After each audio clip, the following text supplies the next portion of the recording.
আন্তর্জাতিক উগ্রপন্থী সংগঠন ইসকনকে নিষিদ্ধ এবং রাষ্ট্রীয় আইন কর্মকর্তা শহীদ অ্যাডভোকেট সাইফুল ইসলাম আলিফের হত্যার বিচারের দাবিতে আমরা স্বরাষ্ট্র মন্ত্রণালয় এবং বিচার আইন ও সংসদীয় মন্ত্রণালয় এবং বাংলাদেশ পুলিশ মহাপরিদর্শককে 10 জন আইনজীবীর পক্ষ থেকে একটা লিগেল নোটিশ আমরা প্রদান করেছি।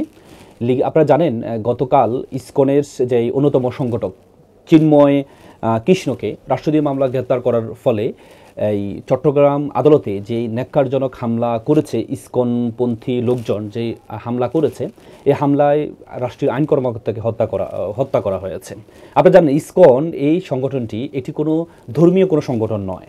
এটা হিন্দু যে ধর্ম, যে সনাতনী যে ধর্ম, এই ধর্মের সাথে তাদের কোনো সম্পর্ক নেই। সেটি চট্টগ্রামে 2021 সালে চট্টগ্রামের প্রবর্তক সংঘ সংবাদ সম্মেলন করে তারা বলেছেন যে ইসকন সনাতন ধর্মকে কলঙ্কিত করেছে।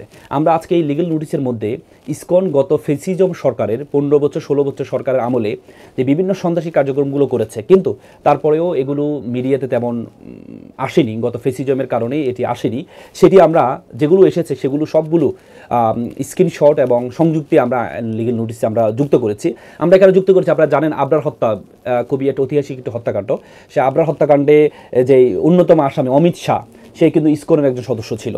তারপরে আপনারা জানেন, আমরা শুরুতেই বলেছি হিন্দু ধর্মের সাথে আপনারা জানেন জুলাইয়ের বিপ্লবে প্রায় 9 জন রিয়ামণি সহ প্রায় 9 জন হিন্দু ধর্মের ভাই বোন শহীদ হয়েছে।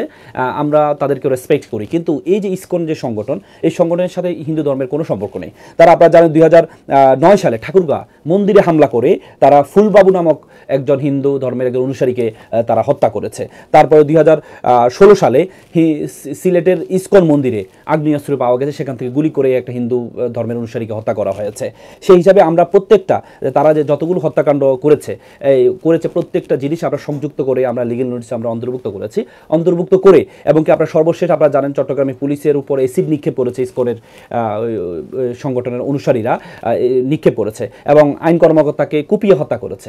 এই জন্য সর্বশেষ এবং কি আদালত অবমাননা গতকাল তারা করেছে। আদালতে যেভাবে তারা আগ্নেয়াস্ত্র এবং কি বিভিন্ন অস্ত্র নিয়ে তারা এসেছে, সেটির মাধ্যমে তারা যে এটি সন্ত্রাসী সংগঠন সেটি প্রমাণিত হয়। সেজন্য আমরা সন্ত্রাস বিরোধী আইনের 2009-এর 18 ধারায় বলা আছে, যদি কোনো ব্যক্তি বা সংগঠন যদি কোনো সন্ত্রাসী কাজে জড়িত থাকে তাহলে সরকার প্রজ্ঞাপনের মাধ্যমে সেই সংগঠন গেজেটের মাধ্যমে সেই সংগঠনকে নিষিদ্ধ করতে পারে। সেজন্য আমরা স্বরাষ্ট্র মন্ত্রণালয় এবং আইন ও বিচার ও সংসদীয় মন্ত্রণালয়কে আমরা একটা লিগেল নোটিশ পাঠাচ্ছি, যাতে তাদেরকে এই সংগঠনকে নিষিদ্ধ সংগঠনের আওতায় নিয়ে আসা হয় এবং কি সর্বশেষ যে আইন কর্মকর্তা শহীদ সাইফুল ইসলাম আলিফকে যে হত্যা করা হয়েছে, তাদের যে সন্ত্রাসীরা হত্যাকার্যে সংযুক্ত ছিল ইসকনের যে সন্ত্রাসীরা, তাদেরকে আইনের আওতায় দ্রুত নিয়ে আসার জন্য পুলিশ মহাপরিদর্শককেও আমরা এই লিগেল নোটিশটি সার্ভ করেছি।